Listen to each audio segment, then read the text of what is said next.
Greetings everyone, this is Rambling Collector here, and welcome back for another book review. The subject of this video, for once again, we are diving into the Shadow Soul series with Book 2, Shadow's Reward, by R.I. Polsgrove. Now for those of you who remember my review of Shadow's Embrace not too long ago, you will know that my thoughts on that book were that it was a very slow burn. However, this one, Shadow's Reward, really does pick up the pace from where Shadow's Embrace left off. But, with that being said, let's get started with the full review. So, like I mentioned before, Shadow's Reward continues from where Shadow's Embrace left off, following the character of Thea leading her own coterie of vampires to scout out werewolf movements and bases. Now, how they go about this is that they find a local inn, a bit further in the land, and they proceed to use it as a base of operations, taking over the cellar and expanding it by digging and creating a full underground base. And as they are scouting out, they find multiple werewolf camps, ranging from a major stronghold all the way to a minor werewolf base. And one thing I did like is that while this book has a great deal of action and story building, it also features a decent amount of drama and character development, particularly for Thea and Caspian, whom both develop as leaders. And to me, I feel like that is going to be a major theme of the Shadow Soul series, that being individual characters coming into their own and embracing the role of leadership, one way or another. Now with Thea, one thing I did like about her being the main POV character is that we see her constantly struggling with the idea of her as a leader, especially when she feels that she is being overshadowed by Caspian, whom shows greater promise than herself. Yet, throughout her many conversations with Quinn over letters and even in person, we see Quinn constantly reassure her time and time again that he chose her for a reason. And as we follow throughout the book, we see Thea coming into her own as a character and as a leader. And honestly, I thoroughly enjoyed her point of view in this book. And one other major highlight is that out of the main four, Quinn barely shows up throughout the book, which in all honesty I feel is one of the greatest strengths.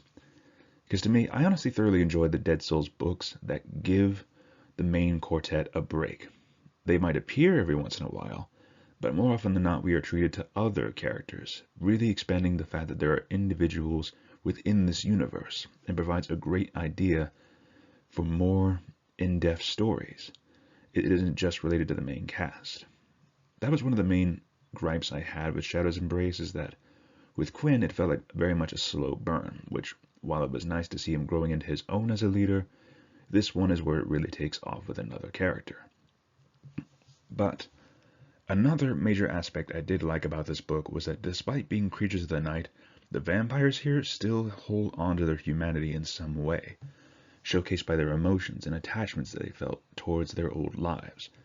For instance, three minor characters who do appear throughout the book, we see how more often than not they reflect on their old human lives, on what they have lost, the grief that they feel that their lives have been forever changed by this war between vampires and werewolves. And we even see our main character Thea come with her own baggage, of course with her struggles of being a leader, but also some personal attachments, which I will get into a little bit later. But I feel like this one is where the Shadow Soul series is really going to pick up on. Because while Book 1 was made as the setup piece, Book 2 is what really gets it started. And, with that being said, let's move on to a bit of random thoughts here.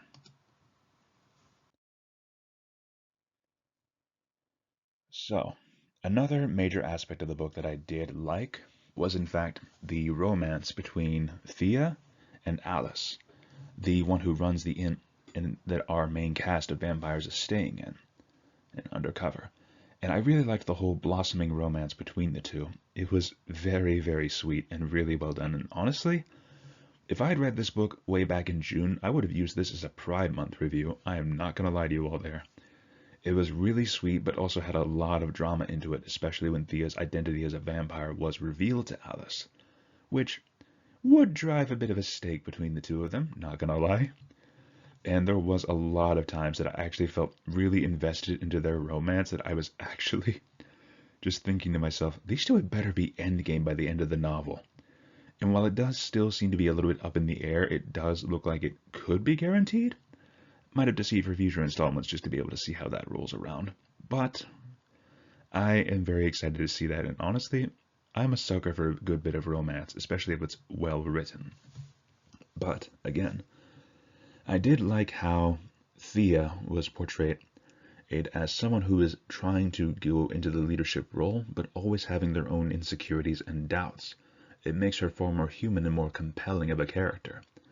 Caspian as well was really good, showing himself as a natural leader in that sense, being able to take up the training, taking some of the weight off of Thea in her leadership role.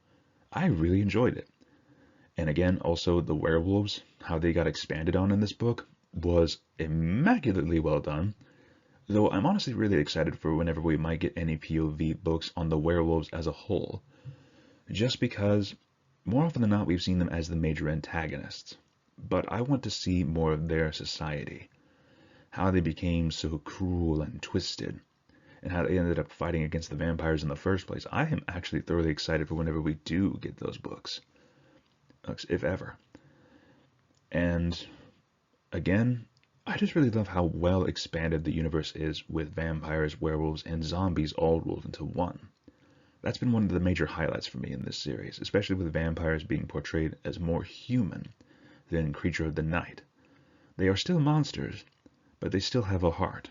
And that's one of the major highlights I love about this whole entire series, this whole entire universe as a whole.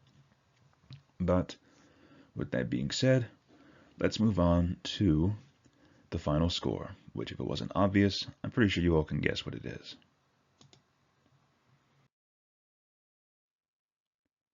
So, I feel comfortable putting Shadow's Reward at a solid 9 out of 10.